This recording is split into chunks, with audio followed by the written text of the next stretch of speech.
আসসালামু আলাইকুম এভরিওয়ান, কেমন আছেন সবাই? আশা করি সবাই ভালো আছেন। আপনাদের মাঝে একটা ব্লগ ভিডিও নিয়ে চলে আসলাম।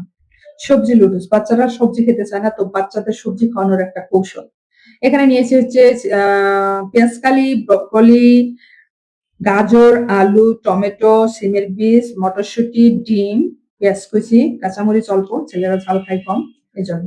চলেন দেখি রান্নায় কি কি করি। আমি কিন্তু কোনো রান্নার আপনাদের শিখাইতেছি না, জাস্ট আপনাদের সাথে রান্নার ভিডিওটা শেয়ার করি। এখানে আমি গরম পানি নিয়ে দিয়েছিলাম আগেতেই, পানি বলক করছে, পানির মধ্যে দিয়েছি লবণ এবং হলুদ। তেল না দেওয়ার কারণে কালারটা একদম কি সুন্দর একটা কালার, কি কালার হবে এটা বলতে পারতেছি না। এর মধ্যে সবুজ সবুজ সবজিগুলো অনেক সুন্দর লাগতেছে। বেশি সিদ্ধ করবো না, বেশি সিদ্ধ করলে পরবর্তীতে ভাজার সময় গলে যাবে। আধা সিদ্ধ করে নিব। আমার সবজিগুলো সিদ্ধ হয়ে গেছে। আপনারা কিন্তু আমারে অনেক অনেক ভালোবাসেন, আপনাদের শুকরিয়া। পাশে থাকেন সবাই, অসংখ্য ধন্যবাদ আপনাদের। তো দেখেন সবজির কালার গুলো কি সুন্দর হয়েছে। আর আমি পানি চেঞ্জ করবো না, এই পানির মধ্যে আমি দুটো লুডুস সিদ্ধ করে নিব। লুডুস গুলো কিছুটা ভাঙছি, কিছুটা ভাঙি নাই। লুডুস সিদ্ধ করে ঠান্ডা পানিতে ধুয়ে ঠান্ডা করে নিব, যাতে ঝরঝরে হয়। ফ্রাই প্যানে তেল দিয়ে দিছি। তেল গরম হলে এর মধ্যে এখন পেঁয়াজ এবং টমেটো দিয়ে দেবো, কারণ টমেটো সিদ্ধ করি নাই, ওখানে সিদ্ধ করলে টমেটোটা গলে যেত, মজা লাগবে না।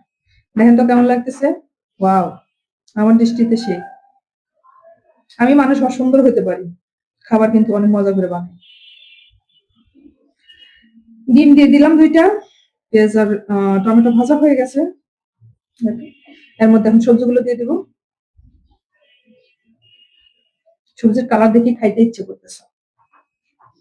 বাচ্চারা সবজি খাবে না, দেখেন কি কৌশলে খাওয়াই,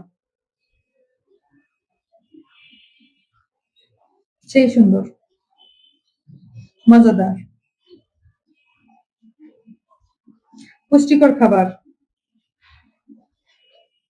হয়ে গেছে ভাজা ভাজা। এর মধ্যে একটা ম্যাগি মশলা দিয়েছি, সামান্য লবণ দিয়েছি। এখন নুডলসটা দিয়ে দিব।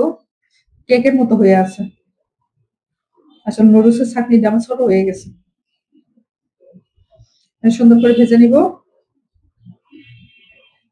এর মধ্যে নুডলসের সাথে যে মশলাটা ছিল ওটা দিব এবং ম্যাগি মশলা দিব, কারণ সবজি দিয়েছি অনেকগুলো, মশলা দিতে হবে আলাদা।